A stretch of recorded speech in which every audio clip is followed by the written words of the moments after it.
सी programming सीखने की series के इस वीडियो में आज हम प्रॉब्लम नंबर 34 को सॉल्व करेंगे। तो आज के इस वीडियो के लिए हमारे पास प्रॉब्लम है कि हमें एक सी प्रोग्राम लिखना है जो यूज़र द्वारा दिए गए कैरेक्टर को चेक करके बता सके कि यूज़र ने जो कैरेक्टर अभी इनपुट कराया है वो कैरेक्टर एक अल्फ़ाबेट है या एक डिजिट है। तो इस काम को करने का जो लॉजिक है वो बहुत ही सिंपल है। तो चलिए प्रोग्राम लिखने से पहले एक बार हम इस प्रॉब्लम को सॉल्व करने के लॉजिक को थोड़ा डिटेल में समझ लेते हैं। तो मान लीजिए कि यूज़र जो हमें कैरेक्टर देगा उसको हम ch नाम के वेरिएबल में स्टोर करते हैं। ओके, तो ch नाम के वेरिएबल में हम स्टोर करते हैं उस कैरेक्टर को जो यूज़र ने हमें अभी इनपुट कराया है प्रोग्राम रन करने के बाद। और मान लेते हैं कि यूज़र ने जो हमें कैरेक्टर दिया है वो है कैपिटल बी। ठीक है, कैपिटल बी हमें यूज़र ने एंटर कराया है। तो इस चीज़ को चेक करने के लिए जो हमारे पास पहली कंडीशन होगी वो कुछ इस तरीके से होगी। यहाँ पे हम क्या कर रहे हैं, हम चेक कर रहे हैं कि यूज़र ने जो कैरेक्टर एंटर कराया है जो कि b है वो क्या greater than equal to a है। तो ये कंडीशन तो सही है, b जो है greater than equal to a है, क्योंकि जो कैपिटल a होता है उसकी आस्काई वैल्यू कितनी होती है 65 और जो कैपिटल b होता है उसकी आस्काई वैल्यू कितनी होती है 66। ओके, तो ये कंडीशन सही है क्योंकि कैपिटल b जो है वो a से बड़ा है। तो ये कंडीशन सही है, सही है मतलब कि यहाँ पे हमें क्या मिल जाएगा, यहाँ पे हमें 1 मिल जाएगा। उसी तरीके से फिर ये कंडीशन चेक होगी जो कि लॉजिकल एंड के बाद लिखी हुई है कि जो कैरेक्टर यूज़र ने एंटर कराया है जो कि कैपिटल बी है वो क्या less than equal to capital Z है। ठीक है, कैपिटल जेड की जो आस्काई वैल्यू होती है कैपिटल जेड की वो होती है 90। ठीक है, तो कैपिटल बी की आस्काई वैल्यू क्या है 66 और कैपिटल जेड की 90। तो ये कंडीशन भी सही है, तो सही है मतलब 1। और बीच में क्या लगा हुआ है लॉजिकल एंड। तो बीच में लॉजिकल एंड लगा हुआ है और दोनों तरफ क्या है ट्रू है। तो ओवरऑल जो स्टेटमेंट है वो क्या हो जाएगा ट्रू हो जाएगा। ये पूरा का पूरा स्टेटमेंट क्या है ट्रू है। और यहाँ पे लगा है लॉजिकल और, यहाँ पे ये लॉजिकल और लगा है। तो लॉजिकल और मतलब होता है कि अगर दोनों में से एक भी स्टेटमेंट ट्रू है तो पूरा ही हमारा स्टेटमेंट ट्रू माना जाएगा। तो इसको हमें चेक करने की ज़रूरत नहीं है जब हमें यहाँ पे 1 मिल गया है। ठीक है, यहाँ पे पूरा स्टेटमेंट हमें क्या मिल गया है 1 मिल गया है। तो अब हमें इसे चेक करने की जरूरत नहीं है और हमारा पूरा ही स्टेटमेंट क्या हो जाएगा ट्रू हो जाएगा और हमें रिटर्न हो जाएगा कि ये एक अल्फ़ाबेट है। ठीक है, अब मान लेते हैं कि यूज़र ने जो कैरेक्टर एंटर कराया है, ठीक है, वो स्मॉल बी है। ठीक है, इस बार कैपिटल बी नहीं, इस बार यूज़र ने स्मॉल बी एंटर कराया है। तो इस स्मॉल बी के लिए भी जब हमारी कंडीशन चेक होगी तो कंडीशन चेक होनी यहीं से स्टार्ट होगी। ठीक है, पहले स्टेटमेंट से। तो ch की जो वैल्यू है वो स्मॉल बी है और हम देख रहे हैं कि ch की वैल्यू क्या greater than equal to capital a है। तो अब देखिए स्मॉल a का जो आस्काई वैल्यू होता है वो 97 होता है। इसी तरीके से स्मॉल b का जो आस्काई वैल्यू होता है वो 98 होता है और ऐसे ही करते करते स्मॉल z का जो आस्काई वैल्यू होती है वो 122 होती है। तो अब हम यहाँ चेक कर रहे हैं कि b क्या बड़ा है a से। तो b की आस्काई वैल्यू कितनी है 98 और a की आस्काई वैल्यू कितनी है 65। तो हाँ, ये कंडीशन सही है, ये कंडीशन सही है। तो मतलब इस स्टेटमेंट ने क्या रिटर्न किया ट्रू रिटर्न किया। ट्रू मतलब 1 रिटर्न किया। अब बीच में क्या लगा है लॉजिकल एंड लगा है, इसका मतलब हमें ये राइट साइड वाली कंडीशन भी चेक करनी है। तो ch की वैल्यू क्या है small b less than equal to capital z और कैपिटल z की आस्काई वैल्यू क्या होती है 90। ठीक है, 90 है आस्काई वैल्यू किसकी कैपिटल z की, जबकि स्मॉल b की आस्काई वैल्यू क्या है 98 है। तो ये कंडीशन क्या बनी कि 90 is less than equal to 90। ये कंडीशन क्या हो गई फॉल्स। फॉल्स मतलब ज़ीरो मतलब कि बीच में लॉजिकल एंड लगा है तो इस पूरे स्टेटमेंट का जो रिजल्ट आया वो क्या आया ज़ीरो मतलब फॉल्स। तो अब हमें चेक करना पड़ेगा लॉजिकल और के जो राइट हैंड साइड में कंडीशन है उसको चेक करना पड़ेगा क्योंकि ये वाला स्टेटमेंट तो फॉल्स हो गया। ठीक है, तो अब हमें इसे चेक करना है। अब जब इसको चेक करेंगे हम तो यहाँ पे ch की वैल्यू क्या है हमारे पास b है, यूज़र ने एंटर कराई है। तो हम चेक कर रहे हैं कि b is greater than equal to small a। तो स्मॉल a की आस्काई वैल्यू क्या होती है 97 और स्मॉल b की आस्काई वैल्यू क्या होती है 98। तो ग्रेटर देन इक्वल टू 97। तो कंडीशन क्या है सही है, कंडीशन सही है मतलब ये स्टेटमेंट ने क्या रिटर्न कर दिया 1 रिटर्न कर दिया। ओके, बीच में लॉजिकल एंड लगा है, इसका मतलब हमें दूसरी स्टेटमेंट को भी चेक करना पड़ेगा। दूसरा स्टेटमेंट क्या है कि ch मतलब कैरेक्टर मतलब b less than equal to small z मतलब ये स्मॉल z। ठीक है, तो b की आस्काई वैल्यू है 98 और स्मॉल z की आस्काई वैल्यू कितनी है 122 2। तो ये कंडीशन ट्रू है कि फॉल्स है? ये कंडीशन ट्रू है, क्योंकि 98 जो होता है वो छोटा होता है 122 से। तो इस स्टेटमेंट ने भी क्या रिटर्न किया? 1 रिटर्न किया। बीच में लॉजिकल एंड लगा हुआ है, तो लॉजिकल एंड के अगल बगल में लेफ्ट हैंड राइट हैंड दोनों तरफ में 1 मिला, मतलब पूरा स्टेटमेंट ही हमें क्या रिटर्न करेगा? 1 रिटर्न करेगा। और ये हमारा लॉजिकल और की वजह से ये पूरा ही स्टेटमेंट क्या हो जाएगा? ट्रू हो जाएगा। जब ये पूरा स्टेटमेंट ट्रू हो गया तो हमें क्या रिटर्न होगा? 1 रिटर्न होगा, और हमारा प्रिंट होके आ जाएगा कि जो कैरेक्टर यूज़र ने एंटर किया है वो एक अल्फ़ाबेट है। ठीक है, इसी तरीके से अब मान लेते हैं कि यूज़र ने जो अगला कैरेक्टर इनपुट कराया है, अगला कैरेक्टर जो यूज़र ने इनपुट कराया है वो एक डिजिट है। ठीक है, मान लेते हैं कि यूज़र ने क्या इनपुट कराया है? एक डिजिट जो कि 1 है। ठीक है, एक डिजिट यूज़र ने एंटर कराया है। तो अगर एक यूज़र एक डिजिट एंटर कराएगा तो उसकी आस्काई वैल्यू अलग होती है, क्योंकि 0 की आस्काई वैल्यू होती है 48। ठीक है, 48 किसकी आस्काई वैल्यू होती है? 0 की। तो इसके बाद 1 की आस्काई वैल्यू क्या हो जाएगी? 49। ठीक है, 2 की आस्काई वैल्यू क्या हो जाएगी? 50। इसी तरीके से हम आगे बढ़ते जाएंगे तो 9 की आस्काई वैल्यू क्या आएगी? 57। तो मान लेते हैं कि यूज़र ने एक कैरेक्टर इनपुट कराया जो कि एक डिजिट है। तो यहाँ पे पहले कंडीशन हमेशा शुरुआत से ही चेक होगी। ठीक है, हमने प्रोग्राम में इसको अगर शुरू में लिखा है तो पहले यही चेक होगा। तो चेक होगा कि जो यूज़र ने कैरेक्टर एंटर कराया है वो क्या greater than equal to capital A है। कैपिटल ए की आस्काई वैल्यू 65 है और 1 की आस्काई वैल्यू कितनी है? 49। तो 49 is greater than equal to 65। Condition false, condition false, condition false मतलब ये 0 हो जाएगा। ये वाला स्टेटमेंट ये 0 हो गया। तो अब इसको चेक करने की ज़रूरत नहीं है, क्योंकि बीच में लॉजिकल एंड है, मतलब कि पूरा स्टेटमेंट 0 हो गया। अब ये वाला स्टेटमेंट चेक होगा तो इसमें भी CH की वैल्यू क्या है? 1 है, greater than equal to small a मतलब अब इसकी आस्काई वैल्यू देख लेते हैं। 1 की आस्काई वैल्यू 49 है, greater than equal to small a की आस्काई वैल्यू 97। ये कंडीशन भी क्या हो जाएगी? फॉल्स। ठीक है, ये भी कंडीशन फॉल्स हो गई, मतलब ये 0 और बीच में लॉजिकल एंड लगा है, तो आगे चेक करने की हमको ज़रूरत नहीं है। ये हमारा 0 हो गया, ये भी हमारा 0 हो गया, बीच में लॉजिकल एंड लगा हुआ, तो पूरा स्टेटमेंट ही हमारा क्या हो जाएगा? 0 हो जाएगा, मतलब ये कंडीशन क्या हो गई? फॉल्स हो गई।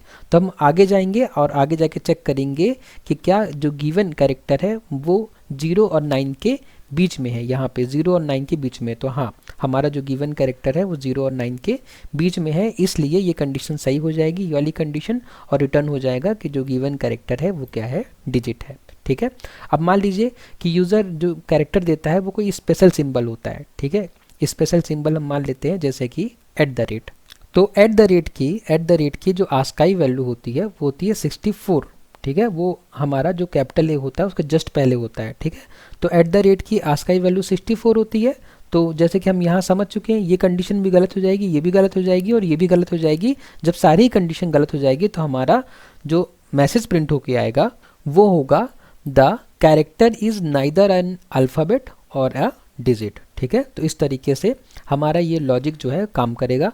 तो चलिए अब हम अपने VS कोड में चलते हैं और आज के इस प्रॉब्लम को सॉल्व करते हैं C लैंग्वेज में इस लॉजिक का यूज़ करके, और साथ ही हम क्या करेंगे? हम कंडीशनल ऑपरेटर का यूज़ करेंगे इस प्रॉब्लम को सॉल्व करने के लिए। तो मैंने अपना VS कोड ओपन कर लिया है और अपने VS कोड में मैंने वो कोड लिख लिया है जो हमारी आज के इस प्रॉब्लम को सॉल्व करेगा। लेकिन इस कोड को समझने से पहले चलिए एक बार हम प्रोग्राम को रन करके देख लेते हैं कि ये हमारा प्रोग्राम किस तरीके से हमें सही आउटपुट दे रहा है। तो जैसे हमने प्रोग्राम रन किया तो सबसे पहले हमें मैसेज दिखा कि इंटर अ सिंगल कैरेक्टर। तो हम जो सिंगल कैरेक्टर एंटर करते हैं, मान लीजिए कि वही करते हैं जो अभी हमने लॉजिक में समझा था।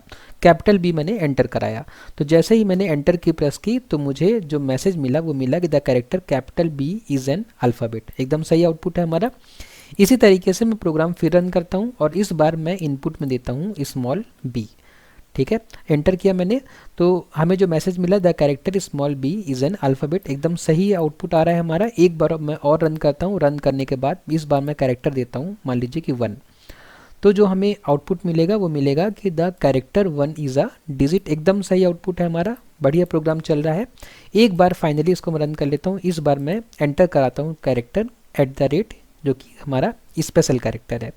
तो हमें आउटपुट में मिलेगा कि the character @ is neither N alphabet nor a digit. इसका मतलब कि ये हमारा प्रोग्राम एकदम परफेक्टली एकदम सही रन कर रहा है।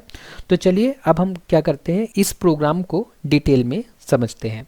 तो इस प्रोग्राम में सबसे पहले हमने लिखा है हैज़ इंक्लूड stdio.h। इसका फुल फॉर्म होता है स्टैंडर्ड इनपुट आउटपुट और .h मतलब हेडर फाइल। तो जब हम अपना सी प्रोग्राम लिखते हैं तो हम इस फाइल को इंक्लूड करते हैं, ठीक है। यहाँ पे हमने क्या किया है, इंक्लूड किया है इस फाइल को अपने प्रोग्राम में, ठीक है, ताकि हमारा प्रिंटफ और स्कैनफ फंक्शन काम कर सके। क्योंकि प्रिंटफ और स्कैनफ फंक्शन किस तरीके से काम करता है वो सारी लाइनें यहाँ पे इस हेडर फाइल में लिखी हुई हैं। उसके बाद में मेन फंक्शन के अंदर हमने एक ch नाम का वेरिएबल डिक्लेयर किया है जो कि कैरेक्टर टाइप का है, ठीक है। और ये ch नाम का वेरिएबल एक सिंगल कैरेक्टर स्टोर कर सकता है। उसके बाद हमने क्या किया है, प्रिंटफ का यूज़ करके यूज़र को एक मैसेज दिखाया है कि इंटर अ सिंगल कैरेक्टर। जैसा कि हमने जब अभी प्रोग्राम रन किया तो हमें ये मैसेज दिखा था कि इंटर अ सिंगल कैरेक्टर। तो ये मैसेज हमें इसी लाइन की वजह से दिखा था। तो जैसे ही हमें ये मैसेज दिख रहा था तो हम क्या कर रहे थे, कैरेक्टर इनपुट करा रहे थे। तो हमने क्या किया, कैरेक्टर इनपुट कराया और हमने स्कैनफ की मदद से उस कैरेक्टर को इस ch नाम के वेरिएबल में स्टोर करा लिया, ठीक है। और स्कैनफ में हमने जो फॉर्मेट स्पेसिफायर यूज़ किया है वो %c किया है, क्योंकि हमारा जो ch नाम का वेरिएबल है वो कैरेक्टर टाइप का है, ठीक है। जब भी हम कैरेक्टर टाइप का वेरिएबल यूज़ करेंगे तो उसके करस्पॉन्डिंग जो फॉर्मेट स्पेसिफायर यूज़ करेंगे वो %c होगा। उसके बाद आती है हमारे प्रोग्राम की सबसे मेन लाइन, ठीक है, जो ये डिसाइड कर रही है कि यूज़र द्वारा दिया गया कैरेक्टर एक अल्फ़ाबेट है या डिजिट है या दोनों में से कोई नहीं है। तो चलिए हम इस लाइन को अपने माइक्रोसॉफ्ट व्हाइट बोर्ड में ड्राई रन करके देखते हैं कि ये लाइन हमारी किस तरीके से काम कर रही है। तो जैसे ही हमें यूज़र से ch की वैल्यू मिलेगी तो हम इस लाइन को, जो कि प्रिंटफ वाला फंक्शन है, हम इसको एग्जीक्यूट करना शुरू करेंगे। मान लेते हैं कि यूज़र ने जो कैरेक्टर इनपुट करा है वो कैपिटल B है। अब हमें चेक करना है कि जो कैपिटल B है ये अल्फ़ाबेट है या डिजिट है, ये दोनों में से कोई नहीं है। तो उसके लिए हम ये प्रिंटफ फंक्शन को एग्जीक्यूट करेंगे। इस प्रिंटफ फंक्शन में सबसे पहले जो डबल कोट्स में लिखा हुआ है ये लाइन प्रिंट होगी। तो क्या प्रिंट होगा, द कैरेक्टर %c मतलब कि डबल कोट्स के बाद कॉमा के बाद जो वेरिएबल लिखा हुआ है उसकी वैल्यू, ठीक है। तो इस वेरिएबल की वैल्यू क्या है, ch की वैल्यू है b, और ये b कैसे प्रिंट हो रहा है, सिंगल कोट्स के अंदर। उसके बाद इज, उसके बाद %s मतलब कि जो अगला वेरिएबल हमें मिलेगा उसकी वैल्यू या स्ट्रिंग की वैल्यू। तो अगला हमें वैल्यू कहाँ से मिलेगा, जो नेक्स्ट वैल्यू मिलेगा वो यहाँ से मिलेगा, ये इस कंडीशनल ऑपरेटर से। और इस कंडीशनल ऑपरेटर में आप देख सकते हैं कि ये 3 स्ट्रिंग्स लिखी हुई हैं, एन अल्फ़ाबेट, अ डिजिट और neither N alphabet nor a digit. तो %s की जगह इन तीनों में से एक स्ट्रिंग प्रिंट होगी। अब इन तीनों में से कौन सी स्ट्रिंग प्रिंट होगी ये डिपेंड करेगा इन कंडीशंस पर, ठीक है। वो कहाँ पे डिपेंड करेगा, इन कंडीशंस पे डिपेंड करेगा। तो चलिए हम समझते हैं कि जब हमें यूज़र ने कैपिटल B इनपुट दिया तो कौन सी कंडीशन सही होगी, कौन सी कंडीशन गलत होगी और कौन से स्ट्रिंग प्रिंट होगा। तो जैसे ही हमें कैपिटल B मिला इनपुट में तो हमारा कंट्रोल कहाँ पे जाएगा, हमारा कंट्रोल सबसे पहले यहाँ जाएगा, जैसे कि हमने लॉजिक में समझा था। और कैपिटल B जो है इस कंडीशन को सेटिस्फाई करेगा, जैसे कि हमने अभी लॉजिक में समझा था। तो इस स्टेटमेंट का रिजल्ट जो हमें मिलेगा वो 1 मिलेगा। और यहाँ पे जो स्टेटमेंट है इस तक हम पहुँचेंगे नहीं, क्योंकि बीच में क्या लगा है, लॉजिकल और लगा हुआ है। और इसका हमें आउटपुट क्या मिल जाएगा, इस पूरे स्टेटमेंट का आउटपुट क्या मिलेगा, 1 मिलेगा, क्योंकि कैपिटल B जो है वो कैपिटल A और कैपिटल Z के बीच में आता है। तो यहाँ पे 1 मिला मतलब कि ये पूरी की पूरी कंडीशन क्या हो गई, ट्रू हो गई। और जैसे ये पूरी कंडीशन ट्रू हो गई तो हमारा जो स्टेटमेंट प्रिंट होगा वो होगा एन अल्फ़ाबेट, ठीक है। ये स्ट्रिंग हमारा यहाँ पे आ जाएगा एन अल्फ़ाबेट, ठीक है। इस तरीके से कैपिटल B जो होगा वो एक अल्फ़ाबेट होगा। इसी तरीके से अगर यूज़र जो है स्मॉल b एंटर कराता तो हमें पता है कि ये कंडीशन गलत हो जाती, ठीक है, ये कंडीशन सही हो जाती।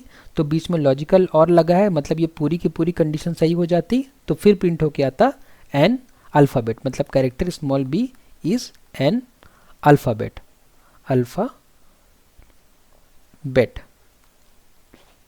इसी तरीके से यूज़र अगर हमें इनपुट में देता, मान लीजिए 1 देता, तो ये कंडीशन गलत होती, ये कंडीशन भी गलत होती। तो जब दोनों ही लॉजिकल और के अगल बगल लेफ्ट हैंड और राइट हैंड वाली कंडीशन गलत होती तो ये पूरा स्टेटमेंट ही गलत होता। जब ये पूरा स्टेटमेंट ही गलत होता तो हम कहाँ आते, इस वाले स्टेटमेंट में आते और इसको हम चेक करते। ये कंडीशन ट्रू होती और ट्रू होने के बाद क्या प्रिंट होता, अ डिजिट, ठीक है। इस तरीके से जो 1 होता वो क्या होता, इज़ अ डिजिट प्रिंट होता।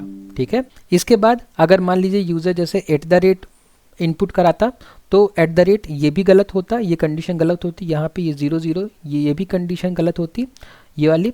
और इसके बाद हम कहाँ आते, हम आते इस वाले कंडीशन में, और ये कंडीशन भी गलत होती क्योंकि @ इसके अंदर भी नहीं आएगा।